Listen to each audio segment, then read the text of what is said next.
నమస్తే welcome to health time. ఈరోజు health టైంలో మనం మాట్లాడకపోతున్న టాపిక్ వచ్చేసి దంత సంబంధిత సమస్యలు. అసలు ఈ దంతాలు చాలా వరకు చాలా మందికి చిగుళ్లలో వాపు రావటం, లేకపోతే చిగుళ్ళ నుంచి రక్తం కారటం, అలాగే దంతాలకు సంబంధించి ఏదైనా సమస్య ఉన్నప్పుడు దవడలు అనేవి స్వెల్లింగ్ అనేది రావటం జరుగుతుంటుంది, విపరీతమైన పెయిన్ రావటం, ఏమి తినలేకపోవటం, ఇలాంటివి జరుగుతూ ఉంటాయి. అసలు రావడానికి గల కారణాలు ఏంటి? ఈ దంత సంబంధిత సమస్యలు ఎక్కువగా ఏజ్ గ్రూప్లో వాళ్ళకి ఎక్కువగా వస్తూ ఉంటాయి. ఇటువంటి విషయాలన్నీ మనకు తెలియజేయడానికి ఈరోజు మనతో పాటు ఉన్నారు డాక్టర్ రాజశేఖర్ గారు. సో వీరు వచ్చేసి హైదరాబాద్ లేజర్ డెంటిస్ట్రీ. సో వారిని అడిగి మరిన్ని విషయాలు మనం తెలుసుకుందాం. నమస్కారం డాక్టర్ గారు. సో బేసిక్గా దంత సంబంధిత సమస్యలు అనేవి పర్టికులర్గా ఈ ఏజ్ వారిలోనే ఎక్కువగా కనిపిస్తున్నాయని అనుకోవచ్చా, లేకపోతే అన్ని వయసుల వారికి కూడా ప్రాబ్లమ్స్ వచ్చే అవకాశం ఉందంటారా? అన్ని వయసుల వాళ్ళకి ఉంటుందమ్మా. కాకపోతే ఒక 40 years దాటిన వాళ్ళకి కొంచెం ఇమ్యూనిటీ తగ్గుతూ ఉంటుంది కాబట్టి వాళ్ళలో ఎక్కువగా చూసే అవకాశం కనపడుతుంది. ఓకే. అండ్ అలాగే అంటే రకరకాల సమస్యలు అనేవి మనం చూస్తూ ఉన్నాం. ఒకప్పుడైతే చాలా స్ట్రాంగ్గా ఉండే, ఈవెన్ 60 years వచ్చినా కానీ పళ్ళు అంతే స్ట్రాంగ్గా ఉండే, ఊడిపోవడాలు ఇలాంటివి కూడా జరిగే కాదు. బట్ ఇప్పుడు ఉన్న సిచ్యువేషన్స్లో క్లైమేట్ కండిషన్స్ అవనివ్వండి, ఫుడ్ అవనివ్వండి, what ever it may be, reasons ఏమైనా కానీ చిన్న ఏజ్లో పిల్లల నుంచే స్టార్ట్ అయిపోతుంది పుచ్చిపోవడం పళ్ళు, లేకపోతే ప్రాపర్గా పన్ను షేప్ అనేది ప్రాపర్గా రాకుండా ఉండడము, త్వరగానే అంటే ఎక్కువసార్లు ఊడిపోతూ ఉండడం, ఇలాంటివి జరుగుతూ ఉన్నాయి పిల్లల్లో కూడా. సో రీజన్స్ ఏమై ఉండొచ్చు అంటారు? కారణాలు డెఫినెట్గా ఫుడ్ అని చెప్పుకోవచ్చు అమ్మా. ఓకే. ఎందుకంటే పాతకాలం అన్నారు కదా మీరు, పాతకాలంలో వచ్చేసి మనం తీసుకునేటువంటి అన్నీ కూడా ముడి పదార్థాలు, అంటే రిఫైన్డ్ కార్బోహైడ్రేట్స్ చాలా తక్కువగా ఉండేవి, లైక్ షుగర్స్, తర్వాత కన్ఫెక్షనరీస్ అంటే చాక్లెట్స్ కానీ, బిస్కెట్స్ కానీ, లేకపోతే పిజ్జాస్ కానీ, బర్గర్స్ కానీ, ఇలాంటి stored foods and instant foods ఏవైతే ఉన్నాయో ఇదివరకు తీసుకునేవాళ్ళు కాదు. ఇదివరకు అన్నీ కూడాను హై ఫైబర్ కంటెంట్ ఉన్నటువంటి ఫుడ్స్ తీసుకునేవాళ్ళు, న్యాచురల్ ఆర్గానిక్ ఫుడ్స్ తీసుకునేవాళ్ళు. కాబట్టి వాళ్ళకి జనరల్గా న్యాచురల్గా రెసిస్టెన్స్ బాగుంటుంది. రెసిస్టెన్స్ బాగున్నప్పుడు జనరల్గా చిగుర్లు కూడా చక్కగా గట్టిగా ఉంటాయి. అండ్ ఫైబర్ ఫుడ్ వల్ల మనకి దంతాల మీద అతుక్కోవటం కూడా ఉండదు. అదే చాక్లెట్స్ కానీ, బిస్కెట్స్ కానీ, కన్ఫెక్షనరీ ఫుడ్స్ ఏవైతే ఉన్నాయో అవి పళ్ళ మీద అతుక్కుని అవి సూక్ష్మక్రిముల్ని అట్రాక్ట్ చేసి ఆ ఫుడ్ని తిన్న సూక్ష్మక్రిములు ఒక యాసిడ్ లాంటి సబ్స్టెన్స్ని ప్రొడ్యూస్ చేస్తుంది. దానివల్ల ఆ పంటి గాడి మీద చిన్న యాసిడ్ సబ్స్టెన్స్ వల్ల రంధ్రాలు మొదలవుతాయి, స్మాల్ హోల్ లాగా మొదలవుతుంది. అది డీప్గా వెళ్ళి ఆ పెద్ద హోల్ లాగా అయ్యి రక్తం సప్లై దాకా వెళ్తే నొప్పి అది రావడం జరుగుతుంది. ఇది పాతకాలం ఫుడ్ పద్ధతులకి ఇప్పుడు ఫుడ్ పద్ధతులకి ఉన్నటువంటి difference. You stick on to the basic foods, nothing will happen. Refined foods, baked foods ఇవన్నీ తీసుకోవడం వల్ల ఇంత చేంజెస్. అలాగే మనం ఏదన్నా పాడవడానికి, జబ్బు రావడానికి ఒకటి భోజనం అయితే, రెండోది మనం ఎలా మెయింటైన్ చేస్తున్నాము అనేది. రాత్రిపూట బ్రష్, నన్ను అడిగితే పర్సనల్గా నేను చెప్పేది ఏంటంటే, రాత్రిపూట భోజనం అయిపోయిన తర్వాత ఇంకా ఏమీ తినము తాగము అని డిసైడ్ చేసుకున్నప్పుడు బ్రష్ చేసుకున్నట్లయితే మనకి పంటికి మధ్యలో ఇరుక్కున్న ఆహారం ఏదైతే ఉందో అది పోవటం వల్ల చిగురు జబ్బు రాదు, పంటి మీద గాడిలాగా ఉంటుంది. దాంట్లో ఎప్పుడైతే భోజనం అతుక్కుంటుందో ఆ భోజనం పోవటం వల్ల సూక్ష్మక్రిములు చేరకుండా ఉంటాయి, పుచ్చు లాంటివి లేకుండా ఉంటాయి. మన ప్రపంచంలో 70% మందికి పుచ్చు పళ్ళు ఉండటం అనేది సర్వసహజంగా ఉంటుంది అని వరల్డ్ రిపోర్ట్ తెలియజేస్తుంది. ఈవెన్ కామన్ కోల్డ్ కంటే ఎక్కువగా కనిపించేటువంటి జబ్బు టూత్ డీకే అని అంటారు. ఓకే. అండ్ అలాగే నేను ఇందాక మీతో అన్నాను కదా, పళ్ళు కూడా పైన అంటే ప్రాపర్ షేప్ నార్మల్గా పిల్లలకి వచ్చినప్పుడు ఇనిషియల్ నుంచి చిన్నగా స్టార్ట్ అవుతుంటాయి. ఇప్పుడు కొంతమంది పిల్లల్లో చూస్తుంటే పైన బాగానే ఉంటుంది, కింద వచ్చేసరికి మొత్తం అంతా ఏదో కొరికేసి మచ్చలుగా బ్లాక్ అన్ఈవెన్ గా ఉండడము, అన్ఈవెన్ గా గ్రోత్ అనేది ఉండడం లాంటివి కూడా జరుగుతుంది. అంటే రీజన్ ఇప్పుడు మీరు అన్నట్లుగా అగైన్ ఫుడ్డే అంటారా, లేకపోతే ఏమైనా జెనెటికల్ గా కూడా, లేకపోతే ఏమైనా అదర్ హెల్త్ ఇష్యూస్ అవన్నీ కూడా ఈ దంతాల మీద అట్లా ఇంపాక్ట్ చేసి గ్రోత్ లో ఏమైనా డిఫరెన్స్ రావడానికి కూడా పాసిబిలిటీస్ ఉన్నాయంటారా? మీరు చెప్పిన ఇవి అదర్ ఫ్యాక్టర్స్ అనేవి లిమిటెడ్గా ఉంటుందమ్మా. ఓకే. అయితే ఇన్ జనరల్ మనం ఏమనుకుంటాం అంటే పళ్ళు బయటికి వచ్చిన తర్వాత పోషకాహారం తీసుకుంటే పళ్ళు బాగా గట్టిగా ఉంటాయి అనుకుంటారు. ఒక పన్ను రావటానికి కనీసం 6 నుంచి 8 నెలల ముందు నుంచే దానిపైన క్రౌన్ అంటారు, అంటే పన్ను పై భాగం తయారవటం జరుగుతుంది. ఈ తయారయ్యేటువంటి భాగం దగ్గర నుంచి అంటే మనకి 6 సంవత్సరాలకి మొదటి పన్ను పర్మనెంట్ పన్ను బయటకు వస్తుంది. అలాగే చిన్నపిల్లల్లో డెసిడ్యూస్ టూత్ అంటారు కదా, 1 ఇయర్ ± వస్తుంటుంది. దీనికి ఒక 6 నుంచి 8 నెలల ముందు నుంచే క్రౌన్ ఫార్మేషన్ జరుగుతుంది అనమాట. కొంతమందికి 1 ఇయర్ బిఫోర్ నుంచి కూడా జరగచ్చు. ఈ క్రౌన్ ఫార్మేషన్ తర్వాత దాని కింద ఉన్నటువంటి రూట్ ఫార్మేషన్ జరిగే టైంలో మీరు పోషకాహారం తీసుకున్నట్లయితే అంటే కాల్షియం రిచ్ ఫుడ్స్, తర్వాత చక్కటి విటమిన్స్ మినరల్స్ ఉన్నటువంటి ఫుడ్స్ తీసుకున్నట్లయితే ఫార్మేషన్ కరెక్ట్గా ఉంటుంది. సపోజ్ అదే టైంలో మనకి బోర్ వాటర్ తీసుకునే అలవాటు ఉండి అందులో ఫ్లూరైడ్ కంటెంట్ ఎక్కువ ఉన్నటువంటి వాటర్ తీసుకున్నట్లయితే కాల్షియంతో తయారవ్వాల్సినటువంటి పన్ను ఫ్లూరైడ్ అయాన్స్ తోటి తయారవుతుంది. ఈ ఫ్లూరైడ్కి కాల్షియం కంటే ఎక్కువ ఎఫినిటీ ఉంటుంది కాబట్టి ముందుగా అది ఫ్లూరైడ్ వచ్చి అందులో ఇరుక్కుంటుంది ఆ మెష్ వర్క్లో. ఇప్పుడు ఇది ఎలా తయారవుతుందంటే బిల్డింగ్ కట్టేటప్పుడు మనం స్లాబ్ వేసేటప్పుడు ఎలా వేస్తాము, ఐరన్ రాడ్స్ వేసి కట్టి దాంట్లో కాంక్రీట్ వేస్తాం. మనం పన్ను తయారయ్యేటప్పుడు కూడా ఆర్గానిక్ మ్యాటర్ ఎప్పుడు కూడా మెష్ వర్క్ లాగా తయారవుతుంది. దాంట్లోపల కాంక్రీట్ లాగా కాల్షియము లేకపోతే ఈ ఫ్లూరైడ్ అయాన్స్ ఇరుక్కుని గట్టి పడతాయి ఉంటాయి. దట్ ఈస్ కాల్డ్ మినరలైజేషన్ అంటారు. సో ఈ స్టేజ్లో కనుక ఫ్లూరైడ్ ఎక్కువ ఉన్న ఏరియాస్లో ఉంటే ఫ్లూరైడ్ గ్రౌండ్ వాటర్ కాకుండా ఫ్లూరైడ్ ప్యూరిఫికేషన్ చేసుకున్న వాటర్ తీసుకున్నట్లయితే ఇందాక మీరు చెప్పారు అన్ఈవెన్ సర్ఫేసెస్ మచ్చలుగా రావటము ఇలా జరగకుండా ఉంటుంది.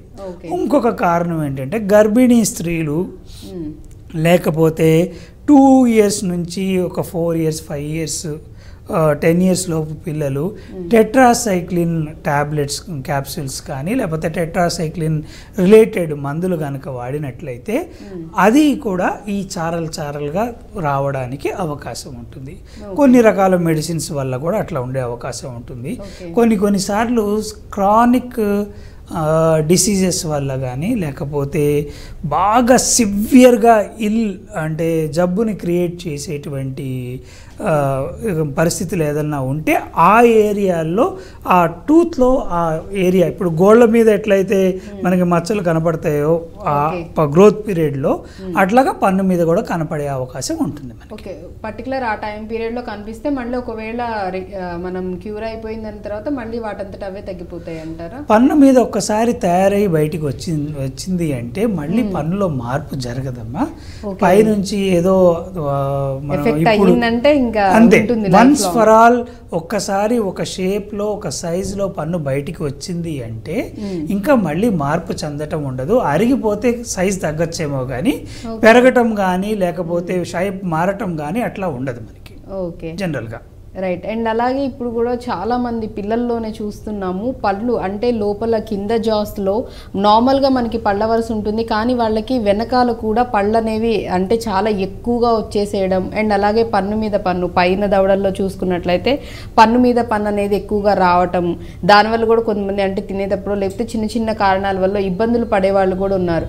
ఇవి ఏ కండిషన్స్లో అలా అంటే ఎక్స్ట్రా టీత్ అని అనుకోవాలా, వాటిని ఏ నేమ్తో పిలుస్తారు, అసలు అలా రావడానికి రీజన్? జనరల్గా పన్ను అనేది ఎలా వస్తుంది అంటే పాలపళ్ళు 20 కింద వరుసలో 20 పై వరుసలో వస్తాయి. పాలపళ్ళు సైజు చిన్న సైజులో ఉంటాయి. పాల పన్నుకు కూడా వేరు ఉంటుంది. క్రింద నుంచి ఇప్పుడు సపోజ్ ఇది పాల పన్ను అనుకోండి, క్రింద నుంచి పర్మనెంట్ పన్ను ఇలా పైకి వచ్చినప్పుడు ఈ పాలపన్ను వేరుని ఇలా ప్రెషర్ ఇచ్చినప్పుడు ఈ వేరు కరిగిపోతూ పై వరకు వచ్చినప్పుడు ఈ పైన ఉన్నటువంటి పన్ను భాగం చిగురు మీద నుంచి పడిపోతుంది. కరెక్ట్గా ఆ ప్లేస్లోకి ఇది బయటికి రావాలి. అయితే పాల పన్ను ఈ సైజులో ఉంటే పర్మనెంట్ పన్ను ఈ సైజులో ఉంటుంది, కొంచెం పెద్ద సైజులో ఉంటుంది. ఇలా బయటికి వచ్చినప్పుడు ఈ డిఫరెన్స్ ఎలా ఉంటుంది అంటే ఇది బయటికి వచ్చే టైంకి మన జాస్ కూడా పెరుగుతూ ఉంటాయి అన్నమాట. ఈ జా పెరగటము, ఈ మూమెంట్ ఈ సింక్రనైజ్డ్ వేలో జరుగుతుంటుంది. కొంతమందికి ఈ పాల పన్ను వేరు గట్టిగా ఉన్నా ఈ వచ్చేటువంటి పర్మనెంట్ పన్ను సరైన డైరెక్షన్లో లేకుండా లోపల పక్క నుంచి బయటికి వచ్చినా ఈ వేరు మీద ఒత్తిడి కలిగించకపోతే ఈ పన్ను అలాగే ఉంటుంది, దాని పక్క నుంచి ఇంకొక పన్ను వస్తుంది. ఇది వచ్చినప్పుడు రెండు వరుసల్లా కనపడుతుంది. కొంతమందికి కొంతకాలం తర్వాత అది ఊడి పడిపోతుంది. ఈ పడిపోయేది పాల పళ్ళు సెట్టు పర్మనెంట్ పళ్ళు వచ్చేవి ఎప్పుడు కూడాను 6 సంవత్సరాల తర్వాత 13 సంవత్సరాలు 14 సంవత్సరాల మధ్యలో మీరు చెప్తున్నటువంటి కండిషన్ కనపడుతుంది. ఇది న్యాచురల్గా జరిగిపోయేటువంటి ప్రాసెస్. ఇందాక నేను చెప్పాను కదా, పాల పన్ను అలాగా ఉండి వేరే డైరెక్షన్లో బయటికి పర్మనెంట్ పన్ను వచ్చినప్పుడు దగ్గరలో ఉన్న డెంటిస్ట్ దగ్గరికి వెళ్ళి ఆ పాల పళ్ళని తీయించేసుకుంటే అక్కడ స్పేస్ క్రియేట్ చేస్తే అందులో నుంచి మళ్ళీ పర్మనెంట్ పన్ను బయటకు వస్తుంది. భగవంతుడు మనకి ఒక చక్కటి మెకానిజం ఇచ్చాడు. ఈ లిప్ మనకి ఎలాస్టిసిటీ ఉంటుంది, అలాగే టంగ్ కూడా ఎలాస్టిక్ రబ్బర్ లాగా ఉంటుంది. లోపల ఉన్నటువంటి టంగ్ బయటికి పుష్ చేస్తూ ఉంటుంది, బయట ఉన్న లింప్ లోపల లాగుతూ ఉంటుంది. ఈ రెండిటి మధ్యలో ఒక న్యూట్రల్ జోన్ ఏర్పడుతుంది. ప్రతి పన్ను కూడా ఆ న్యూట్రల్ జోన్లోకి వచ్చి ఆగుతుంది. అన్లెస్ ఎక్సెస్ ఫోర్స్ తోటి అది రెసిస్ట్ చేస్తే తప్పితే.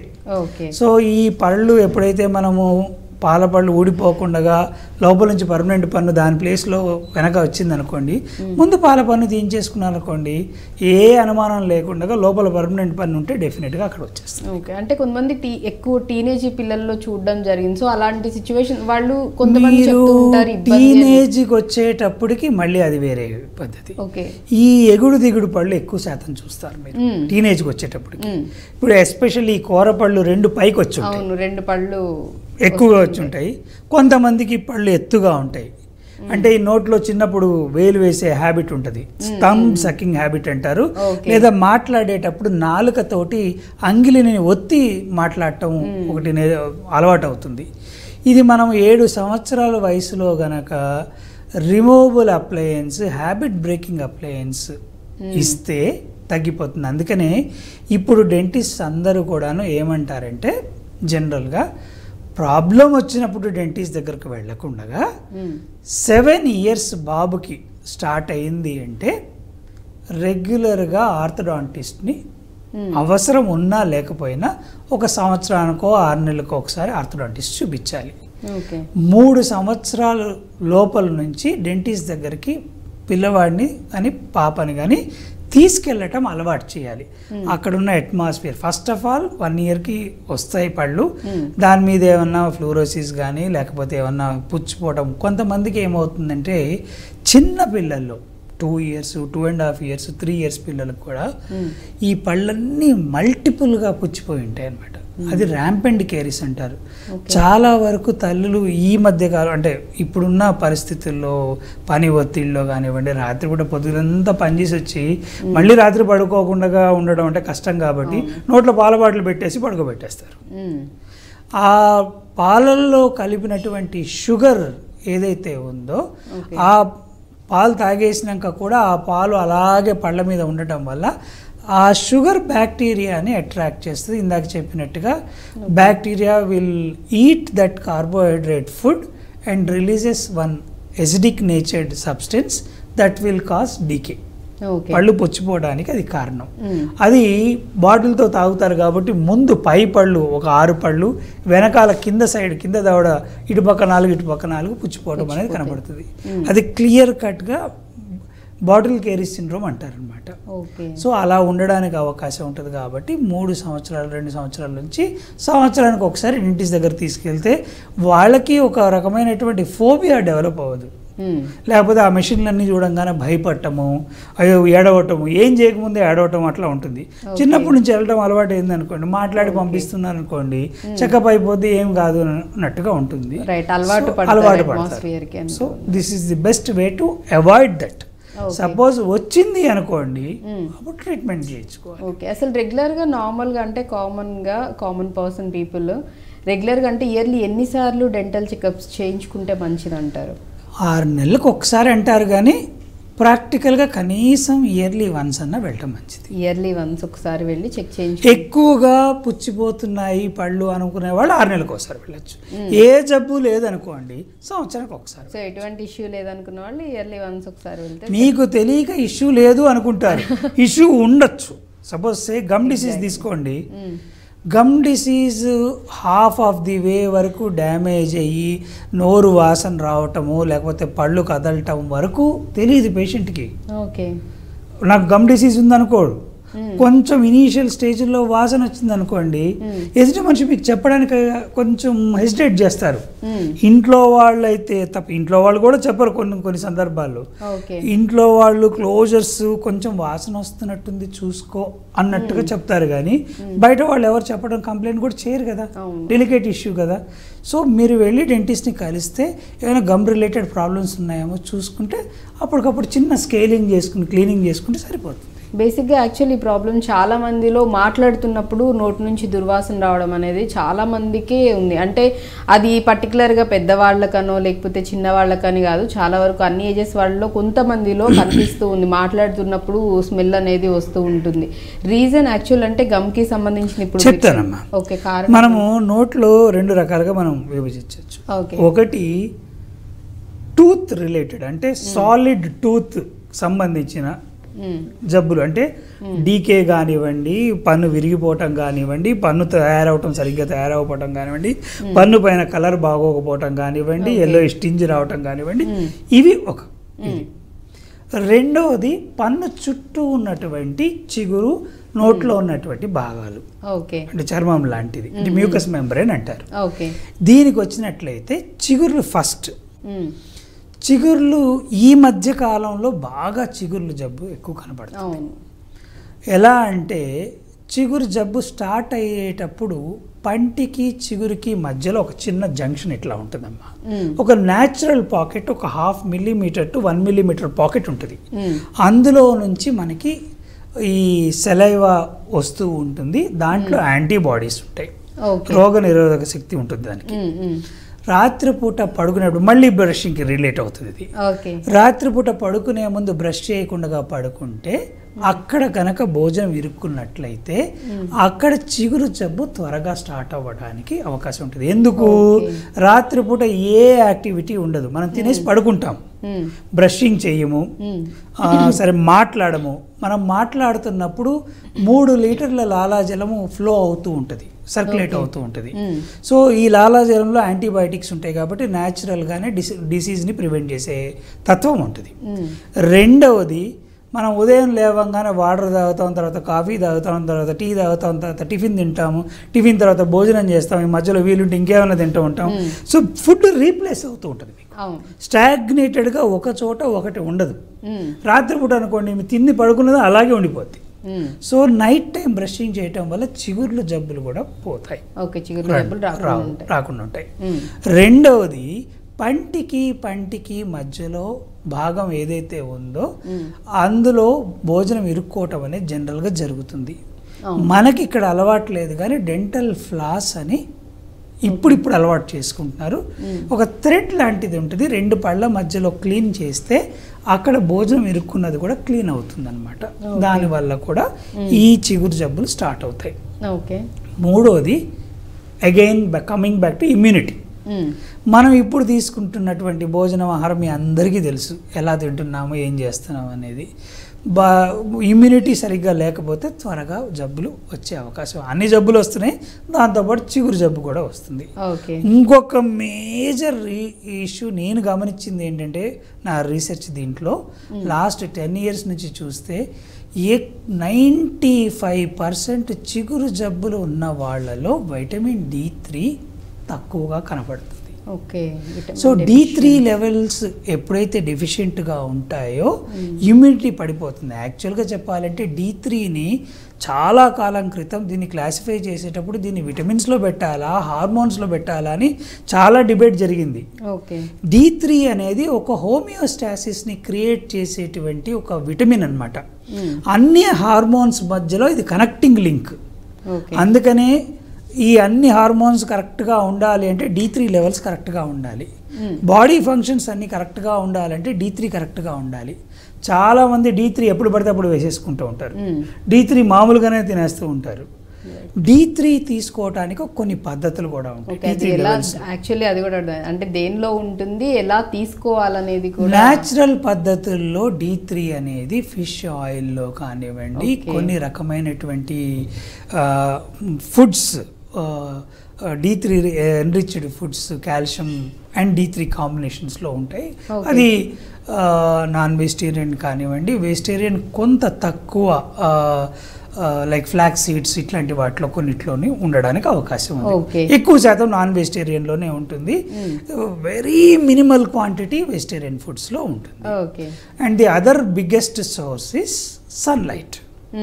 మనము ఫ్లాట్స్లో ఉంటాము, ఆఫీస్ ఏమో 4th ఫ్లోర్లో ఉంటుంది. అక్కడ సెల్లార్లో కార్ ఎక్కుతాము, ఇక్కడ సెల్లార్లో కార్ దిగుతాము, లిఫ్ట్ ఎక్కి పైకి వస్తాము. సన్ లైట్కి ఎక్స్పోజర్ ఉండదు. కాస్త ఎక్స్పోజర్ ఉన్నా సన్ స్క్రీన్ పూసుకుని వస్తాము. ఆ కొంచెం కూడా రాదు. ఇంకేముంటుంది, D3 ఉండదు. పోనీ నాన్ వెజిటేరియన్ కోడిగుడ్డు లేకపోతే చికెన్ ఇంకోటి అనుకోండి, కోడిని కూడా బయటికి రానివ్వట్లేదు. దానికి పెట్టే గుడ్లో కూడా వైటమిన్ D3 తక్కువ ఉంటుంది.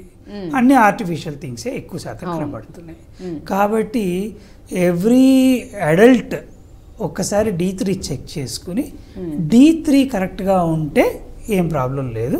ఒకవేళ D3 తక్కువగా ఉన్నట్లయితే మన పాతకాలంలో సూర్య నమస్కారాలు చేసేవాళ్ళు ఓన్లీ అంగవస్త్రం కట్టుకుని నీళ్ళల్లో వదులుతూ తర్పణం వదులుతూ సూర్యోదయం టైంలో చేసేది. అబ్జార్ప్షన్ మ్యాక్సిమం అబ్జార్ప్షన్ ఆ టైంలో ఉంటుంది. మీరు గమనించుంటారు, చిన్నపిల్లలందరినీ కూడా ఎండలో పసిపిల్లల్ని పెడతారు. ఇప్పుడంటే నియోనాటల్ యూనిట్స్, యూవీ లైట్ దీంట్లో పెడుతున్నారు. కానీ పాత రోజుల్లో అన్నంతా కూడా పొద్దున పూట 8 గంటల లోపల సూర్యరశ్మికి ఎక్స్పోజ్ చేసేది. That is the best time. ఇకపోతే D3 ట్యాబ్లెట్ కూడా, ట్యాబ్లెట్ కానీ సాచెట్ కానీ ఎలా వేసుకోవాలి అంటే D3 is a fat soluble vitamin. కాబట్టి నీళ్ళతో వేసుకుంటే అబ్జార్ప్షన్ ఉండదు. ఇది అందరు ఫిజిషియన్స్ చెప్తారు. చక్కగా కడుపు నిండుగా తిన్న తర్వాత ఉదయం పూట మాత్రమే వేసుకోవాలి. దట్టు మంచి ఫ్యాటీ ఫుడ్, ఆయిల్ ఫుడ్ కానీ, లేదా మీకు అవకాశం ఉంటే 2 చెంచాలు మంచి ఆవు నెయ్యి కానీ లేకపోతే ఆర్గానిక్ నెయ్యి కానీ వేసుకుని దాంతోపాటు వేసుకున్నాను అనుకోండి, 80% అబ్జార్ప్షన్ రేటు మారుతుంది. విధానం అనేది కంప్లీట్లీ నార్మల్ టాబ్లెట్స్ కి దీనికి చాలా ఉంటుంది. Of course I'm not a physician, but తెలిసిన నాలెడ్జ్ చెప్పకుండా ఉండలేకపోతున్నాను కాబట్టి చెప్తున్నాను. ఇంకొకటి, ఉదయం పూట మాత్రమే విటమిన్ D3 తీసుకోవటానికి కారణం ఏంటంటే D3 తీసుకోగానే ఒక రకమైన ఉత్తేజంగా ఉంటారు, నిద్ర రాదు. రాత్రి కూడా D3 వేసుకుంటే నిద్ర పట్టకుండా ఉంటుంది మీకు. సో నైట్ టైం వేసుకోబాకండి D3, ఉదయం పూట మాత్రమే వేసుకోండి. Full stomach fatty food, D3 absorption will be more. Breakfast చేసిన తర్వాత కొంచెం బ్రేక్ఫాస్ట్ మంచి హెవీగా కుదిరితే ఆయిలీదో, అంటే బేసిక్ ఇప్పుడు వాళ్ళకి చెప్పాల్సిన అవసరం కూడా లేదు, ఆల్మోస్ట్ అంతా ఫ్యాటీ ఫుడ్, ఆయిలీ ఫుడ్ అనేది ఎక్కువ తీసుకుంటూ ఉన్నారు. అండ్ మీరు ఫుడ్ గురించి చెప్తున్నప్పుడు కూడా చాలా వరకు ఇది కూడా చెప్పాలనిపించింది. ఇప్పుడు చూస్తే late night, early morning 4 AM అని ఫుడ్ అని, 4 AM బిర్యానీ అని, ఇట్లా డిఫరెంట్ వస్తున్నాయి. లేట్ నైట్స్ కూడా నా టాపిక్ కాదు కానీ అంటే యాక్చువల్లీ రిలేట్ అవుతుందని నాకు అనిపించింది. ఎందుకంటే మీరు అన్నట్లుగా ఆఫ్టర్ నైట్ తర్వాత మనం పడుకోబోయే ముందు ఇంకా మళ్ళీ ఏం తీసుకోము, తిన్న తర్వాత పడుకుంటాము. సో ఇంకా కంప్లీట్గా ఏమి తీసుకునేది ఏమి ఉండదు కాబట్టి అంత ఎఫెక్ట్ ఉండదు అని అంటున్నారు. బట్ ఇప్పుడు అంతా మారిపోయింది. చెప్తానమ్మా, నేను చెప్పడానికి మేజర్ రీజన్ యాక్చువల్గా జబ్బులు రావడానికి ఇదే కాదు, ఏ జబ్బైనా రావడానికి ఒక మనిషికి బయలాజికల్ క్లాక్ సర్కేడియం రిథమ్ అంటారు. రైట్. ఈ సర్కేడియన్ రిథమ్ ఏంటంటే, పశుపక్షుల్ని చూడండి, తెల్లవారంగానే పక్షి ఎగిరి బయటికి వెళ్ళిపోతుంది. తర్వాత చీకటి పడేటప్పటికి గూటికి వచ్చేస్తుంది. మన బ్రెయిన్లో ఒక మెలటోనిన్ అనే పిగ్మెంట్ రిలీజ్ అవుతుంది. ఈ మెలటోనిన్ ఏదైతే పిగ్మెంట్ రిలీజ్ అవుతుందో మైండ్ని కామ్గా ఉంచేస్తుంది, నిద్ర రావడానికి సహాయపడుతుంది. At the same time other advantages are immunity levels. Okay, మీకు లాస్ట్ టైం కోవిడ్ టైంలో చాలా వరకు మెలటోనిన్ ట్యాబ్లెట్స్ ఇచ్చేవాళ్ళు అనమాట, ఇమ్యూనిటీ పెరుగుతుందని బూస్టర్స్. ఈ ఉదయం డే బ్రేక్ అవ్వంగానే సూర్యుడు రైజ్ అవ్వంగానే మనం లేచిపోవటము, సూర్యాస్తమయం అవ్వంగానే కనీసం పడుకోలేకపోయినా భోజనం చేయటం ఆపటం, ఇది మనం ప్రపంచంలో అన్ని జీవకోటి తోటి సమానంగా మనం ఉండేటట్లయితే ఏమి చేయాల్సిన అవసరం లేదు, అన్నిటితో పాటు మనం కూడా ఆరోగ్యంగా ఉంటాం. కానీ మనిషి ఒక్కడే ఇవన్నీ బ్రేక్ చేస్తూ వచ్చేది, అందుకనే మనిషి అనుభవిస్తున్నాడు రకరకాల కొత్త జబ్బులన్నింటినీ కూడా. ఈ సాయంత్రం 6:30 తర్వాత భోజనం చేయకుండా ఉండండి అని పెద్దలు చెప్పేది ఎందుకంటే మన శరీరంలో ఉన్నటువంటి అన్ని గ్రంథులు ఇంక్లూడింగ్ ప్యాంక్రియాస్ రెస్టింగ్ టైం అది. ఆ రెస్టింగ్ టైంలో ఏం చేస్తామంటే రాత్రిపూట డిన్నర్ పార్టీ పెట్టి మనం బాగా లోపలికి వేసి మనం ఆ టైంలోనే ఈ గ్రంథులన్నిటిని అంటే ఈ ప్యాంక్రియాస్ కానివ్వండి, మిగిలిన పిట్యూటరీ గ్లాండ్స్ కానివ్వండి, అన్నిటినీ కూడాను పని చేయని ఎక్స్ట్రా లోడ్ చేయిస్తున్నాము. ఇది కొంతకాలం ఎద్దు ఎంతకాలం పరిగెత్తుద్ది, కొంతకాలం పరిగెత్తుద్ది, ఆ తర్వాత మొరాయించి ఇక నా వల్ల కాదు అని వదిలేస్తుంది. ప్యాంక్రియాస్ కూడా అట్లాగే. దీంతో పాటు శరీర బరువు ఎయిమ్స్ వాళ్ళు ఒక రీసెర్చ్ చేశారు. Surface area of the body is equal to the insulin diabetes involving system అని చెప్పి అన్నారు. ఎట్లా అంటే ప్యాంక్రియాస్ సపోజ్ ప్యాంక్రియాస్ ఒక నా సబ్జెక్ట్ కాదు, మళ్ళీ చెప్తున్నాను. ఒక 150 గ్రాములు ప్యాంక్రియాస్ ఒక 150 గ్రాముల ఎంఎల్ ఇన్సులిన్ని ప్రొడ్యూస్ చేస్తుంది అనుకుందాం. అది 60 కేజీలు బాడీ వెయిట్ ఉన్న వాళ్ళకి కరెక్ట్గా సరిపోతుంది. మనం 150 అయి కూర్చున్నాం అనుకోండి, రాత్రిపూట డిన్నర్లు చేసి ప్యాంక్రియాస్ని బాగా వర్క్ చేయించి 150 ml సరిపోతుందా? సరిపోదు. ఆ మిగిలిన షుగరే డయాబెటీస్ కింద అయిపోతుంది.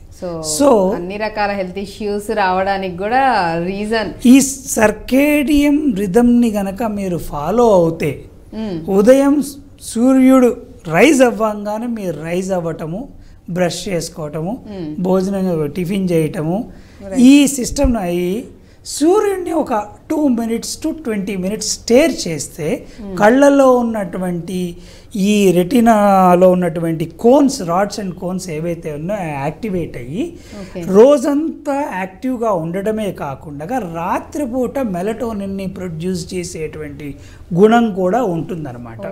అంత ఇంపార్టెన్స్ ఉంటుంది సూర్యుడికి. మన సూర్యుడినే చూడము మనం. సో ఈ రోజుల్లో చూడడం యాక్చువల్లీ చాలా అయిపోతుంది. So you have to stare at the sun for at least 10 minutes when you wake up. 20 degreesలో ఉన్నప్పుడు, ఎల్లో కలర్లో ఉన్నప్పుడు. సో విటమిన్ D3 అంటే ఓన్లీ దంతాలకి సంబంధించిన టోటల్ బాడీకి కూడా, అంటే సూర్యరశ్మి అనేది మన బాడీ మీద పడితే చాలా చాలా మంచిదని చెప్తున్నారు. చాలా రకాల హెల్త్ ఇష్యూస్ కూడా ఉండవంటున్నారు. అండ్ అలాగే ఈ క్వశ్చన్ కూడా అడగడానికి రీజన్ ఏంటంటే ఇష్టానుసారంగా ఫుడ్ అనేది ఎప్పుడు పడితే అప్పుడు తినేయడము, ఏ టైంలో లేట్ నైట్స్, ఎర్లీ మార్నింగ్స్ అని దానికంటే ఒక టైం టేబుల్ ప్రాసెస్ అనేది లేకుండా తినేస్తున్నారు. ఓన్లీ అంటే ఇన్సైడ్ బాడీ లోపల హెల్త్ ఇష్యూస్ అనే కాదు, టోటల్గా మన సిస్టమ్ బాడీయే ఎఫెక్ట్ అయ్యే ఛాన్సెస్ ఉన్నాయని చెప్తున్నారు. సో ఓన్లీ దంతాలకి మాత్రమే ఎఫెక్ట్ కూడా ఉండదు. ఎందుకంటే మనం ఇక్కడి నుంచే తీసుకోవాలి కాబట్టి ఆబ్వియస్లీ అంతలా తింటూ ఉన్నామంటే ఖచ్చితంగా దంతాలకు కూడా ఇష్యూ అనేది ఖచ్చితంగా వస్తుంది. అది తెలియజేయడానికే సార్ నీ క్వశ్చన్ అడగడం జరిగింది. అండ్ అలాగే చాలామందికి కూడా టీ, కాఫీ విపరీతంగా తీసుకునే హ్యాబిట్ ఉంటుంది. అలా తీసుకున్న వాళ్ళలో చాలామందిలో పళ్ళు గార పట్టేయడం అనేది, అంటే పంటి కింద బాగా బ్రౌన్ కలర్లోనే లేకపోతే డార్క్ ఎల్లో కలర్లో రావడం జరుగుతుంది. అండ్ అలా ఇంకొంతమందిలో చూసుకున్నట్లయితే ఈ స్మోకర్స్ అండ్ గుట్కా ఇవన్నీ తినేవాళ్ళు, పాన్ తినే వాళ్ళలో కూడా మొత్తం టీత్ కలర్ అనేది కంప్లీట్గా చేంజ్ అయిపోతుంది. రీజన్ ఏంటి? సో వీళ్ళు ఎటువంటి కేర్ తీసుకోవాలంటారు? ఫస్ట్ ఆఫ్ ఆల్ పళ్ళ టాపిక్ని మనం ఒక్క సెకండ్ పక్కకు పెడితే okay tea coffee CNS stimulants అంటే Okay. ఉత్తేజపరుస్తాయి మనకి జనరల్గా. అవును ఒకటి. రెండవది ఇండైరెక్ట్గా నర్వస్ సిస్టమ్ని డల్ చేసేటువంటి యాక్టివిటీ. ఇప్పుడు మిగిలిన అన్ని జంతువులు, ఇప్పుడు డాగ్ కానీ స్నేక్ కానివ్వండి, జరగబోయే సౌండ్స్ కానివ్వండి, ఇంకోటి కానివ్వండి, కొంచెం అట్మాస్ఫియర్ ఏదన్నా చేంజెస్ జరగంగానే యానిమల్స్కి ముందు పసిగడతాయి. ఇమీడియట్గా తెలుసు. మనం పసిగట్టం. ఎందుకంటే ఈ టీలు కాఫీలు ఇవి తాగడం వల్ల మన సిస్టము డల్ అయిపోతుంది. మనం న్యాచురల్గా ఉన్నప్పుడు మనం కూడా పసిగట్టేవాళ్ళం. ఇప్పుడు రాను రాను రాను రాను మన అడ్వాన్స్మెంట్ పేరుతోటి చేస్తున్నాం. టీ కాఫీ తాగినప్పుడు షుగర్, క్రిస్టలైన్ షుగర్ మనకి చక్కగా వేసుకుని తాగుతాం. అవును, ఇంకా ఎక్కువ వేసుకుంటారు. ఈ క్రిస్టలైన్ షుగర్ మనం ఇదివరకు భారతదేశంలో ఎక్కడ క్రిస్టలైన్ షుగర్ కానీ షుగర్ క్యూబ్స్ కానీ వాడిన ఇది దాఖలాలు లేవు. ఓకే, ఓన్లీ బెల్లం మాత్రమే వాడేవాళ్ళు. అంటే సారీ, ఇది డెంటిస్ట్రీకి సంబంధించింది కాకపోయినా ఒక్క వాల్యుబుల్ పాయింట్ ఒకటి యాడ్ చేస్తాను. ఆ తర్వాత we'll shift back to dentistry. ఈ క్రిస్టలైన్ షుగర్ బ్రిటిషర్స్ వచ్చినాక తీసుకొచ్చిన అలవాటు చేసిన ఒకటి షుగరు, రెండు టీ కాఫీ. ఈ రెండు వాళ్ళు అలవాటు చేసినాయి. చేసి వెళ్ళిపోయారు. కానీ 70 సంవత్సరాలు అయినా సరే వదలకుండా మనం దాన్ని చక్కగా కాపాడుకుంటూ వస్తున్నాం. Sugar is the one of the major reasons for lot of diseases in our body. Okay, ఆ షుగర్ని కట్ చేసి కాఫీ టీ తీసుకోగలిగారు అనుకోండి, 70% డిసీజెస్ని మీరు కంట్రోల్ చేయొచ్చు. ఊబకాయం, obesity, you know something, 1 tablespoon of sugar is equal to 350 to 400 calories. అంటే ఒక 45 నిమిషాలు నడిచిన తర్వాత ఒక కప్పు టీ తాగితే చాలు. 45 నిమిషాలు నేను నడిచింది మొత్తం పోయినట్లెక్క. Okay, so by cutting down the sugars, artificial sugars, మీకు తెలుసా షుగర్ ఎట్లా తయారవుద్దో? షుగర్ కేన్ జ్యూస్లో నుంచి ఉన్న మినరల్స్ అన్నిటినీ అలాగే ఉంచి తయారు చేసేది బెల్లం. దాంట్లో ఉన్న మినరల్స్ మొత్తం అన్నిటినీ తీసేసి ఏది లేకుండగా ఓన్లీ క్యాలరీస్ మిగిలేటువంటి వేస్ట్ పదార్థం మాత్రమే షుగర్, తీపిదనం రావడానికి. సో బెల్లంకి షుగర్కి అంత తేడా ఉంటుంది. రెండవది, ఈ చాలామంది తిట్టుకుంటారేమో మార్కెట్లో షుగర్ చేసేవాళ్ళు నన్ను. రెండవది, ఈ షుగర్ ప్రొడ్యూస్ చేసేది ఇన్స్టెంట్ షుగర్ లెవెల్స్ని పెంచుద్ది, ఇన్స్టెంట్ డ్రాప్ అవుతుంది. డ్రాప్ అవటం కూడా గ్రాఫ్ పైకి వెళ్ళి ఇక్కడ ఆగదు, దీనికంటే కిందకి పడుతుంది. పెరుగుతుంది, పడిపోవడం కూడా కిందకి, గ్రాఫ్ కంటే కిందకు పడుతుంది. పడేటప్పుడు ఒక రకమైన డల్నెస్ వస్తుంది. మళ్ళీ ఒక కప్పు టీ తాగితే కానీ మళ్ళీ యాక్టివ్గా, అంటే you are getting addicted without knowing to yourself. Morning పూట ఒక కప్పు తాగటం, పొద్దున్న లేచి పనులన్నీ చేసుకోవడం వేరు. నేను మాట్లాడేది రిపీటెడ్గా తాగేటువంటి విషయాల గురించి మాట్లాడుతాను. దట్ అది కూడా యాక్చువల్లీ డాక్టర్ ఇంకోటి కూడా చెప్పారు, షుగర్ లేకుండా టీ కాఫీ మీరు తీసుకుంటే నో ప్రాబ్లం, నో ఇష్యూస్. కానీ షుగర్ అనేది ఎక్కువగా వేసుకొని తీసుకోవడం, లేకపోతే ఎక్కువగా ఇంటేక్ అనేది ఈ కాఫీ టీలో ఉండటం వల్ల ఖచ్చితంగా ఎఫెక్ట్ అన్ని రకాల హెల్త్ ఇష్యూస్కి కూడా, చాలా రకాల హెల్త్ ఇష్యూస్కి షుగర్ అనేది మేజర్ అంటే కారణం అదే అని చెప్తున్నారు. సో కమ్ బ్యాక్ టు మనం ఇప్పుడు డెంటల్ కొద్దాం. దంతాల గురించి, దంతాల మీద చూపించేటువంటి ఎఫెక్ట్ చాలా తక్కువ. అంటే చూడటానికి భయంకరంగా ఎల్లో కలర్లో, బ్రౌన్ కలర్లో ఉండొచ్చు. ఇది బ్రౌన్ కలర్లో కనపడటానికి ఇంకొక కారణం ఏంటంటే, పంటికి చిగురికి మధ్యలో ఇంతకు ముందే చెప్పాను పాకెట్ అంటారు, న్యాచురల్ పాకెట్ అంటారు. 1 millimeter పాకెట్ ఉంటుంది కదా, అక్కడ లాలాజలంలో ఉన్నటువంటి సాల్ట్స్ అక్యూములేట్ అయ్యి ఆ లేయర్స్గా టార్టార్ అంటారు. మనకు జనరల్ వర్డ్స్లో టార్టార్ అంటారు. క్యాలిక్యులస్ అని కొంతమంది అంటారు. ఈ క్యాలిక్యులస్ అంటే ఒక సున్నం పెచ్చ లాంటిది అనమాట. దాని మీద ఈ కలర్ యాడ్ అయ్యేటప్పటికి బాగా పెచ్చలుగా బాగా కనపడుతుంది. స్మోక్ చేసే వాళ్ళకి, పాన్ పరాగ్ కానీ లేకపోతే ఈ పాన్ కానీ తినేవాళ్ళకి, గుట్కా తినేవాళ్ళకి వీటిని స్ట్రెయిన్ అవ్వడానికి అవకాశం ఉంటుంది. పళ్ళు న్యాచురల్ పన్ను లోపల కాల్షియం ఉంటుంది, దానిపైన ఒక ఎనామిల్ పొర ఉంటుంది. ఎనామిల్ ఒక సెమీ ట్రాన్స్పరెంట్ గ్లాస్ లాంటి పదార్థం. ఆ పదార్థం వెనకాల ఏం కలర్లో ఉంటుందో కాల్షియం ఆ కలరే బయటికి పన్ను కనపడుతుంది. సే ఫర్ ఎగ్జాంపుల్ మన ఇండియన్స్లోను తర్వాత ఏషియన్ కాంటినెంట్లో లైట్ ఎల్లోయిష్ టింజ్ అనేది లోపల ఎల్లోయిష్ టింజ్ డెంటిన్ ఉండడం వల్ల పైన ఎనామిల్ ఒక క్లియర్ ఎనామిల్ కాకపోయినా బ్లూయిష్ టింజ్లో ఉన్న ఒక సెమీ ట్రాన్స్పరెంట్ ఎనామిల్ లోపల ఏం కలర్ ఉంటుందో ఆ కలర్ కనపడుతుంది. ఆఫ్రికన్స్ని తీసుకున్నారు అనుకోండి తెల్లటి వైట్ ఉంటుంది, తర్వాత అమెరికన్స్ తీసుకున్నాను గ్రేయిష్ వైట్ నుంచి ఎల్లోయిష్ వైట్ వరకు ఉంటుంది. ఇలా కాకుండా చాలామంది నాకు తెల్లబళ్ళు కావాలి, నిజంగా స్టెయిన్స్ ఉంటే క్లీనింగ్ చేసుకోవచ్చు, పాలిషింగ్ చేసుకోవచ్చు. బ్లీచింగ్ అని ఒక పద్ధతి ఉంది, కెమికల్ బ్లీచ్ ఉంటుంది, లేజర్ బ్లీచ్ ఉంటుంది, ఈ రెండు లేకుండా ఓజోన్ బ్లీచింగ్ అని అది కూడా ఉంది, విచ్ ఇస్ వెరీ ట్రీట్మెంట్స్ అయితే డిఫరెంట్ దానికి depends upon the treatment. First basic అయితే ఈ పెచ్చలు పాచి ఏదైతే ఉందో దాన్ని శుభ్రపరచుకోవాలి, క్లీన్ చేయించుకోవాలి, which is the causative factor for gum disease. అంటే చిగురు జబ్బు స్టార్ట్ అవ్వటానికి పునాది ఎక్కడి నుంచి స్టార్ట్ అవుతుంది. ఓకే, సో పళ్ళ ఎందుకు 6 నెలలకు ఒకసారి సంవత్సరానికి ఒకసారి డెంటిస్ట్ దగ్గరికి వెళ్ళమంటారంటే ఇది చూడటానికి.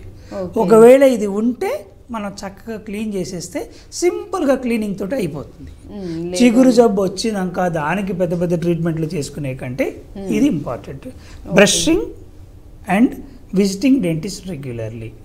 బ్రషింగ్ అంటే చాలా మంది నేను ఈ పేస్ట్ వాడుతున్నాను, నేను ఆ పేస్ట్ వాడుతున్నాను, అది కూడా అంటే నాకు ఆ క్వశ్చన్ కూడా వచ్చింది. చాలా మందిలో ఉన్న సందేహం ఏంటంటే సాల్ట్ అనేది అంటే పేస్ట్లో కొంచెం సాల్ట్ వేసుకొని కనుక మనం బ్రష్ చేసుకున్నట్లయితే కనుక ఏదన్నా పళ్ళ మీద ఇందాక మీరు చెప్పినట్లు పాచి నాచులాగా ఏమన్నా అది పోతుందని అంటూ ఉంటారు. కొంతమంది అలా చేసే వాళ్ళు కూడా ఉన్నారు.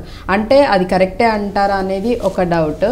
అండ్ అలాగే ఇంకొంతమంది చెప్పేది ఏంటి అంటే ఎక్కువగా బ్రషింగ్ అనేది విపరీతంగా చేస్తే కూడా మీరు ఇందాక చెప్పారు ఒక గ్లాస్ టైప్ లేయర్ లాగా ఉంటుంది అని, సో దానికి కూడా ఎఫెక్ట్ అవుతుంది అని చెప్పేసి ఇంకొంతమందిలో అది సందేహం, అనుమానాలు అలా కొంతమందిలో ఉన్నాయి. Salt is definitely a very good thing to use. Okay, కానీ గళ్ళుప్పు నూరి చేతిలో వేసి బొగ్గుతో కలిపి రుద్దుతాను అంటే ఎనామిల్ అరిగిపోతుంది. ఎస్పెషల్లీ చిగురు ఎక్కడైతే స్టార్ట్ అవుతుందో పన్నుకి, సపోజ్ ఇది పన్ను అనుకోండి, ఇది చిగురు అనుకోండి, ఈ జంక్షన్ ఏదైతే ఉందో ఈ పైన 2.5 మిల్లీమీటర్ల థిక్నెస్ ఉంటే ఇక్కడ లెస్ దాన్ 0.5 మిల్లీమీటర్స్ థిక్నెస్ ఉంటుంది. సో ఇక్కడ బ్రష్ కానీ హార్డ్ బ్రష్ వేసి వెనక్కి ముందుకి చాలా మంది ఇంటి పక్కన వాళ్ళతోటి ఇంట్లో వాళ్ళతోటి మాట్లాడుకుంటూ వెనక్కి ముందుకి బ్రషింగ్ చేస్తారు. ఇది చేయటం వల్ల ఎనామిల్ అరిగిపోతుంది. So brushing should be confined to 2.5 minutes only. 2.5 నిమిషాల కంటే ఎక్కువ బ్రషింగ్ చేయాల్సిన అవసరం లేదు. ఇది చాలా చాలా ఇంపార్టెంట్ ఒకటి. రెండోది సాల్ట్ పేస్ట్లో సాల్ట్ లేకపోతే సాల్ట్ అద్దుకుని అది కరిగిపోయేంత వరకు ఉన్న తర్వాత కరిగిన తర్వాత బ్రష్ చేసుకొని ఏమీ ప్రాబ్లం లేదు. సాల్ట్ ఉన్న బ్రష్ టూత్ పేస్ట్లే కొనాల్సిన అవసరం లేదు. అయితే ఈ సందర్భంగా చాలా కంపెనీలు వాళ్ళు తిట్టుకోవచ్చేమో నన్ను, అంటే టూత్ పేస్ట్ వాడితే కూడా మంచిది అనేది కూడా చాలా మందికి క్వశ్చన్ మార్క్ లా ఉంది. సో దానికి కూడా మీరు చెప్తే ఇప్పుడు 90% to 95% type of brushing, time of brushing. Okay, ఒక చిన్న ఎగ్జాంపుల్ చెప్తాను. స్నానం చేసేటప్పుడు ఎంత బాగా రుద్దుకుని స్నానం చేసాము, 2 పూట్ల స్నానం చేసామా లేదా ఇంపార్టెంట్. అంతేగాని క్యామీ సోప్ వాడామా, లక్స్ సోప్ వాడామా, డో సోప్ వాడామా అనేది కొంతవరకు ఒక 5% వరకు దాని రోల్ ప్లే చేస్తుంది. టూత్ పేస్ట్ కూడా అంతే. బ్రషింగ్ ఎలా చేసాము, ఎన్నిసార్లు చేస్తున్నాము, అంటే రాత్రిపూట కూడా చేస్తున్నామా లేదా అది ఇంపార్టెంట్. ఏ పేస్ట్ వాడినా 5% నుంచి 10% డిఫరెన్స్ కనపడచ్చు.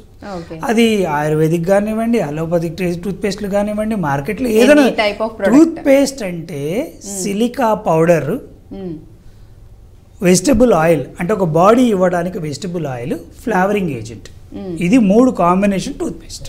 ఓకే, దానికి డిఫరెంట్ కలర్స్ కలపచ్చు, డిఫరెంట్ ఫ్లేవర్స్ కలపచ్చు, డిఫరెంట్ చిన్న చిన్న యాంటీ మైక్రోబియల్ ఏజెంట్స్ కలపచ్చు, ఏమన్నా చేసుకోవచ్చు. బేసిక్గా అయితే ఈ 3 ఉంటాయి. సో మనము ఎంత బాగా బ్రష్ చేసాము పైకి కిందకి సర్క్యులర్ మోషన్లో పళ్ళ మధ్యలో ఉన్నటువంటి ఇరుక్కున్న భోజనాన్ని ఫ్లాసింగ్ చేసామా లేదా, రాత్రిపూట బ్రషింగ్ చేస్తున్నామా లేదా, నైట్ బ్రషింగ్ 60 నుంచి 70% జబ్బులన్నిటినీ కూడా ప్రివెంట్ చేస్తుంది. Okay, so that is more important than what type of toothpaste you are using. Okay, so అంటే ఏ టైప్ ఆఫ్ టూత్పేస్ట్ యూస్ చేయాలనే సందేహం ఉన్న వాళ్ళందరికీ చాలా క్లియర్గా అర్థమయ్యేలా చెప్పారు. సో 2 పూట్ల చేయాలి అండ్ ఎంతసేపు చేస్తున్నాం అనేది కూడా ఇంపార్టెంట్ చెప్పారు. సో ఆల్మోస్ట్ 2 minutes వరకు, అంతకు మించి చాలా వరకు నిజంగానే డాక్టర్ గారు ఎక్కువసేపు చేయటం వల్ల విపరీతంగా రబ్ చేయటం వల్ల ఏమో అంటే గమ్స్లో మేబీ క్రాక్స్ లాగా వచ్చి కొంతమంది భగవంతుడు అన్నీ కూడా మనకి చక్కగా 100 సంవత్సరాలకు తగ్గట్టుగా ఇస్తాడు. మన దాన్ని రుద్ది 30 సంవత్సరాలుగా పోగొట్టేస్తాం. తర్వాత సెన్సిటివ్ అంటాము, లేకపోతే సెంక్విల్ ఎఫ్ అంటాము, లేదా కాల్గేట్ సెన్సిటివ్ అంటాము. అది డీసెన్సిటివ్ టూత్ పేస్ట్ వాడుతూ ఉన్నాము. అరగొట్టడం ఎందుకు, ఇవన్నీ వాడుకోవడం ఎందుకు, జాగ్రత్తగా బ్రషింగ్ చేసుకుంటే అయిపోతుంది. ఇప్పుడు కోర్స్ ఇప్పుడు జనరేషన్కి ఎట్లాగో కొంతవరకు డ్యామేజ్ అయింది. కనీసం పిల్లలకి ఎందుకు ఇంత చెప్తున్నానంటే, నేను 200 స్కూల్స్లో క్యాంప్స్ చేశాము purely to educate the next generation. కనీసం వాళ్ళు పెద్దగా అయితే వాళ్ళ పిల్లలకు చెప్తారు. ఇప్పుడు మేము చెప్పిన మాటలు ఏవైతే ఉన్నాయో స్కూల్స్లో వాళ్ళు పెద్దగా వాళ్ళకి పిల్లలు పుట్టారనుకోండి, నెక్స్ట్ జనరేషన్ ఎడ్యుకేట్ అవుతారు. కాబట్టి వీఆర్ టేకింగ్ స్కూల్స్. పెద్దవాళ్ళకి చెప్తే ఈ చెవులోంచి విని చెవులోంచి వదిలేస్తారు, ఎక్కువగా వినరు, అంటే పెద్దగా పట్టించుకోరు. అదే పిల్లలకి మనం ఏదైనా చెప్పామనుకోండి, ఒక్కసారి వాళ్ళ బ్రెయిన్లో కూర్చుంది అనుకోండి, జీవితకాలం అది క్యారీ అవుతుంది. సో అందుకని పిల్లల్ని కాన్సన్ట్రేట్ చేస్తారు. అండ్ అలాగే చాలా మందిలో కూడా చిగుర్లు వాపు రావడం అనేది, అక్కడంతా రెడ్డిష్గా అయిపోవడం, కొంతమందికి ఆ టచ్ చేసినప్పుడు కూడా అంటే పెయిన్ విపరీతంగా రావడం, బ్లడ్ కూడా రావడం అనేది జరుగుతూ ఉంటుంది. కారణం ఏంటంటారు? చెప్తానమ్మా. చిగురు జబ్బు రావటానికి ఫస్ట్ భోజనం, ఇరుక్కున్న భోజనం మనం మాట్లాడుకుందాం. ఓకే, తర్వాత మనం ఇంతకు ముందే మాట్లాడుకో ఇమ్యూనిటీ. 2 డయాబెటీస్ ఉన్న వాళ్ళల్లో చిగురు జబ్బులు 25 రెట్లు ఎక్కువ స్ప్రెడ్ అవుతాయి. 1x నార్మల్ ఇండివిజువల్లో ఉంటే కాంప్రమైజ్డ్ ఇమ్యూనిటీ ఉన్న డయాబెటిక్ పేషెంట్స్లో 25x ఫాస్ట్గా పెనిట్రేట్ అవుతాయి. సో చిగురు జబ్బుని మనము మీకు అర్థం అవ్వడానికి టెక్స్ట్ బుక్ లాగా కాకుండా జనరల్గా ప్రజలకు అర్థం అవ్వడానికి 3 కేటగిరీస్ చేద్దాం. 4వది సివియర్ కేటగిరీ కింద పెట్టుకుందాం. ఫస్ట్ కేటగిరీ ఏంటంటే చిగుర్లు వరకు మాత్రమే కొంచెం ఇన్ఫెక్షన్ స్టార్ట్ అవుతుంది. ఆ స్టేజ్లో కొంచెం చిగుళ్ళు కొద్దిగా వాస్తాయి, ఎరుపు రంగులో ఉంటాయి. బ్రషింగ్ చేసినప్పుడు కొంచెం ఊస్తే పేస్ట్లో సన్నటి జీరలాగా, రక్తపు జీరలాగా ఉంటుంది. అది ఫస్ట్ స్టేజ్. ఓకే, ఆ స్టేజ్ చిగురు పైననే ఉంటుంది, ఇన్ఫెక్షన్ కిందకి ఇంకా వెళ్ళదు. సో ఈ టైంలో మనం ఏం చేస్తామంటే ఆ మౌత్ వాష్, ఈ మౌత్ వాష్, పేస్ట్లు మారుస్తారు, అడ్వర్టైజ్మెంట్లు చూసి ఇంకా చాలా పనులు చేస్తూ ఉంటారు. సో ఆ జబ్బు ఆ స్టేజ్లో ఆగకుండా, ఈ పాచి ఏదైతే పట్టిందో డెంటిస్ట్ దగ్గరకు వెళ్ళకుండా, క్లీన్ చేయించుకోకుండా వదిలేస్తే నెక్స్ట్ ఆ చిగురు జబ్బు కాస్త క్రింద ఉన్నటువంటి పంటికి ఎముకకి మధ్యలో ఉన్న పెరిడాన్షియం అంటారు. అంటే జనరల్గా అపోహ ఏముంటుందంటే ఎముక సాకెట్ ఇట్లా ఉంటే పన్నుని ఇట్లా పట్టుకుని డైరెక్ట్గా ఎముకలో ఉంటుంది అని అంటారు. కాదు, ఈ ఎముకకి సాకెట్కి అంటే ఎముకకి ఈ పన్నుకి మధ్యలో ఒక ఫైబర్స్ ఉంటాయి, పెరిడాంటల్ లిగమెంట్ అంటారు. కొన్ని లక్షల ఫైబర్స్ ఉంటాయి. ఇవి షాక్ అబ్జార్బర్ లాగా పనిచేస్తాయి. న్యాచురల్ పన్నును పట్టుకుని ఇట్లా ఊపినా సరే ఒక 0.3 to 0.5 మిల్లీమీటర్స్ ఊగటం అనేది జనరల్గా జరుగుతుంది. ఓకే, సో ఇది షాక్ అబ్జార్బర్ లాగా పనిచేస్తుంది, సెన్సరీ ఫంక్షన్ కూడా చేస్తుంది అనమాట. ఆ లిగమెంట్ అంటుకుంటుంది. అది అంటుకున్న తర్వాత క్రింద ఉన్న ఎముక కూడా కొంత భాగం ఇన్ఫెక్ట్ అవుతుంది. అయినప్పుడు కొంచెం బ్యాడ్ బ్రీత్ రావటం మొదలవుతుంది, ఇంకొంచెం స్వెల్లింగ్ కనపడుతుంది. ఇందాక న్యాచురల్ పాకెట్ అనుకున్నాం కదా, పన్ను దగ్గర కొంచెం ఒక 1 మిల్లీమీటర్ పాకెట్ అని, అది 3 మిల్లీమీటర్ల వరకు లోపల దాటుతుంది అనమాట. ఇంకా ఇన్ఫెక్షన్ లోపలికి వెళ్తూ ఉంటుంది, పాచి ఇంకా లోపలికి వెళ్తూ ఉంటుంది. సో పాకెట్ అనేది ఇంకా సెకండ్ స్టేజ్ ఇదంతా రైట్. ఈ సెకండ్ స్టేజ్లో స్మెల్ రావటం స్టార్ట్ అవుతుంది. ఆఫ్ కోర్స్ స్మెల్ రావడానికి టాన్సిలైటిస్, తర్వాత lung infections, stomach related issues, liver disorders, ఇవన్నీ ఒక 100 తీసుకుంటే ఒక 20% అందులో ఉంటే 80% లోకల్ ఫ్యాక్టర్స్ నుంచే వస్తుంది. ఓకే. సో చిగుర్లు మేజర్గా, తర్వాత టాన్సిలర్ ఏరియా నుంచి వస్తుంది లోకల్ ఫ్యాక్టర్స్. చిగుర్లకు సంబంధించి 80% వాటి వల్ల వస్తుంది, మిగిలిన 20% అదర్ ఏవైతే చెప్పారు ఇష్యూస్ వాటి వల్ల జనరల్ వైజ్ వస్తుంది. ఓకే. సో ఈ వచ్చినప్పుడు కనీసం ఇప్పుడైనా డెంటిస్ట్ దగ్గరకు వెళ్ళాలి, క్లీనింగ్ చేయించుకుని మళ్ళీ చిగురు నార్మల్సీకి వచ్చేటట్టుగా ఏదన్నా మందులు రాసిస్తే వాడుకుంటూ చేయించుకుంటే సరిపోతుంది. స్కేలింగ్ అంటారు, డీప్ క్లీనింగ్ అంటారు. అది పాతకాలంలోనేమో ఈ సికిల్ లాంటి ఇన్స్ట్రుమెంట్ అంటే కొడవల్ లాంటి ఇన్స్ట్రుమెంట్ లాగా ఒకటి ఉంటుంది అనమాట, దాంతో గీకటం చేస్తారు చేసేవాళ్ళు డీప్ క్లీనింగ్. ఇప్పుడేమో లేజర్ డీప్ క్లీనింగ్ చేస్తారు, వెరీ కంఫర్టబుల్. ఇంజెక్షన్ కూడా చేయాల్సిన అవసరం లేదు, స్ప్రే చేస్తాం, లేజర్ పాస్ చేయగానే. కొంతమందికి అదే పళ్ళు పుచ్చుపళ్ళు ఉన్నాయంటే అక్కడ చిగురు దగ్గర ఇంజెక్ట్ చేస్తారు, విపరీతమైన పెయిన్ ఉంటుందని కొంతమంది. సో అటువంటి అపోహలు అయితే భయాలు ఏం పెట్టుకోవద్దు, అసలు అలాంటివి ఏమి ఉండవని చెప్తున్నారు. అండ్ అలా ఇంకొంతమందిలో కూడా వెనక దంతాలు ఏవైతే ఉన్నాయో ఎక్కువ మీరు అన్నట్లుగా ఇనీషియల్లో పుచ్చిపోవడం అనేది చాలా మంది కూడా ఫస్ట్ ఇక్కడ ఎక్కువగా ఉంటుంది. ఇప్పుడు మనము గమ్ డిసీజ్ లో ఉన్నాం కదా, 2 స్టేజ్లకు వచ్చాం కదా, ఈ 3-4 స్టేజ్లు అయిపోయినాక మళ్ళీ మీ టాపిక్ వెళ్ళిపోదాం. మళ్ళీ ఇప్పుడు ఈ స్టేజ్లో కూడా అశ్రద్ధ చేస్తే ఇంకా లోపలికి వెళ్ళి, ఇప్పుడు పన్ను ఇలా ఉందనుకోండి, బయటికి కనిపించే భాగము, ఇప్పుడు నా చెయ్యి ఎముక పట్టుకుంది అనుకుందాం, ఈ గమ్ ఇన్ఫెక్షన్ ఎముకకి ఇన్ఫెక్షన్ మారి ఒక పొర వదిలేస్తూ ఉంటుంది. ఈ మెత్తబడిపోయి ఎముక వదిలేస్తే ఈ పన్ను కింద ఇంత పొడవు ఏదైతే వేరుంటుందో ఈ వేరు సపోర్ట్ పోయేటప్పటికి ఊగటం మొదలవుతుంది. అది 1 millimeter to 2 millimeters ఊగుతూ ఉంటుంది. ఈ stage third stage, bone destruction. 20 to 50% bone destruction ఉంటుంది, కొంతమందిలో 70 to 80% కూడా చూడొచ్చు. ఈ పళ్ళు ఊగటం జరుగుతుందన్నమాట. ఇది థర్డ్ స్టేజ్, సివియర్ స్టేజ్. కనీసం ఈ స్టేజ్లో ఆల్రెడీ 50% పైన బోన్ డ్యామేజ్ అయినట్లయితే రికవరీ కూడా కొంచెం కష్టపడి చేయాల్సి వస్తుంది. రెండోది బోన్ గ్రాఫ్టింగ్ ప్రొసీజర్స్, ఇంకా మిగిలిన ప్రొసీజర్స్ కూడా చేయాల్సి వస్తుంది. ఇది కూడా వదిలేశారనుకోండి, ఏదో ఒక రోజున అన్నం తినేటప్పుడు ఒక పోపు గింజ కానీ లేకపోతే గట్టి వస్తువు కానీ కటక్కన కొరకంగానే ఒక పన్ను కదిలి వాపు వస్తుంది. అప్పుడు జనరల్గా పేషెంట్స్ పరిగెత్తుకుని డెంటిస్ట్ దగ్గరికి వెళ్తారు. వెళ్ళేటప్పటికి మొత్తం అన్ని పళ్ళు అదే పరిస్థితికి వచ్చి ఉంటాయి. అప్పుడు డెంటిస్ట్ కూడా ఏం చేయలేరు. ఒక దాంతో స్టార్ట్ అయ్యి మిగిలిన వాటికి కూడా అన్ని చిగురు జబ్బు స్పెషాలిటీ ఏంటంటే అన్ని పళ్ళకు వస్తుంది. పుచ్చు పన్ను ఒకే పన్ను పుచ్చిపోద్ది, పుచ్చు పన్ను ఫస్ట్ నొప్పి కలగజేస్తుంది కాబట్టి పరిగెత్తుకుని డెంటిస్ట్ దగ్గరికి వెళ్తాం. చిగురు జబ్బుకి నొప్పి ఉండదు, కొంచెం ఇబ్బంది, ఏదైనా బ్రష్ చేస్తే రక్తం కారటం, వాసన రావటం ఉంటుంది. లాస్ట్ స్టేజ్లో నొప్పి వస్తుంది. ఆ టైంకి అన్ని పళ్ళు దెబ్బతినిపోయి ఉంటాయి. 70% మంది చిన్న వయసులో ఉన్న వాళ్ళు, ఫుల్ డెంచర్స్ పెట్టుకునే వాళ్ళు చిగురు జబ్బు వల్లనే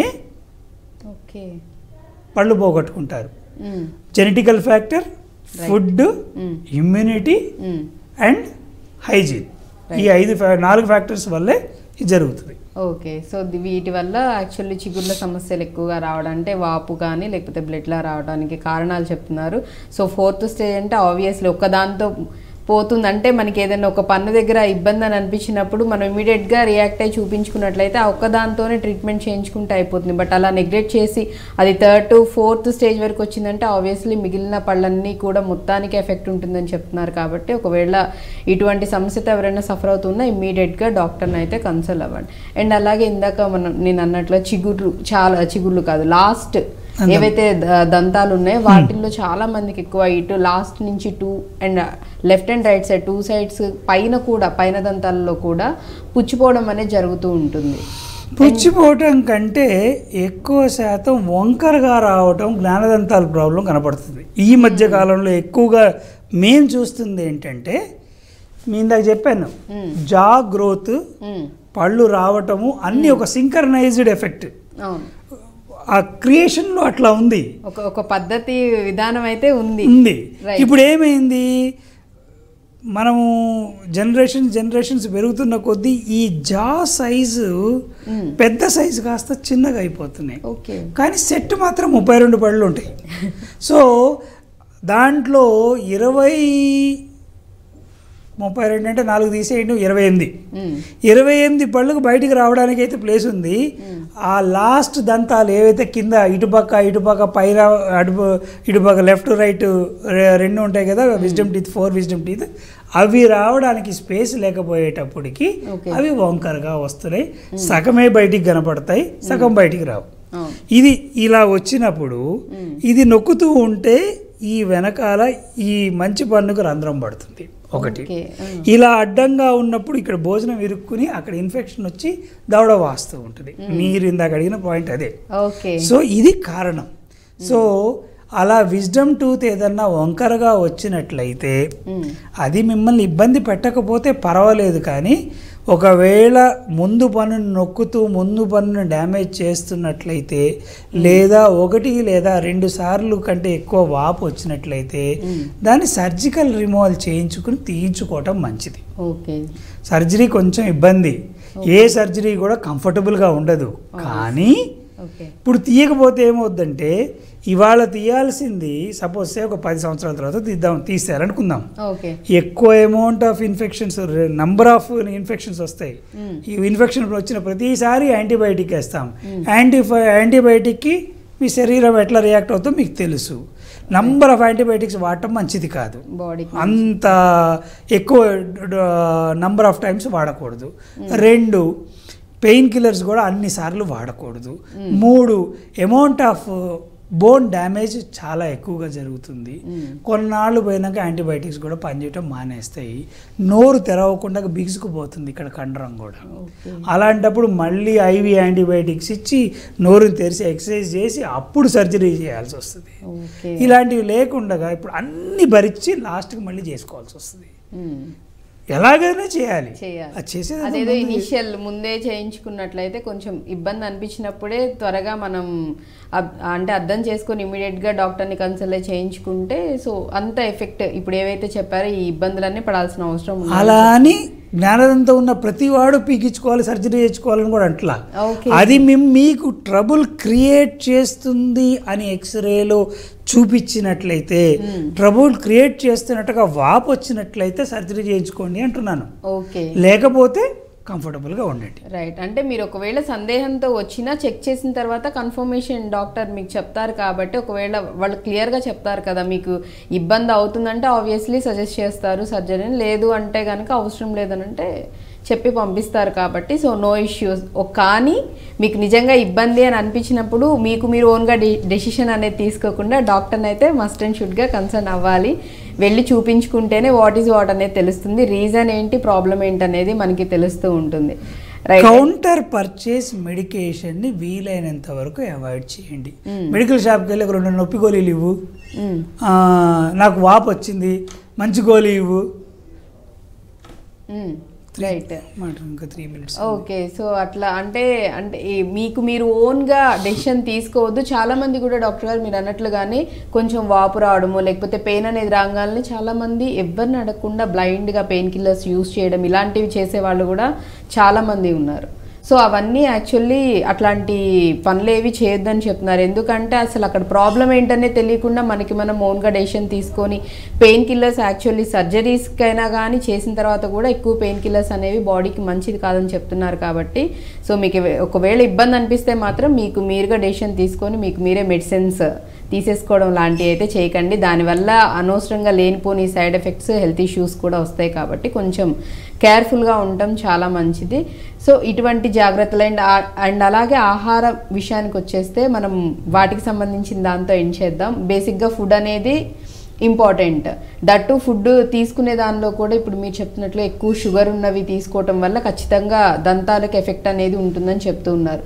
సో ఎటువంటి ఆహారం కూడా ప్రిఫర్ చేయాలి, ఏది తీసుకుంటే మంచిదంటారు?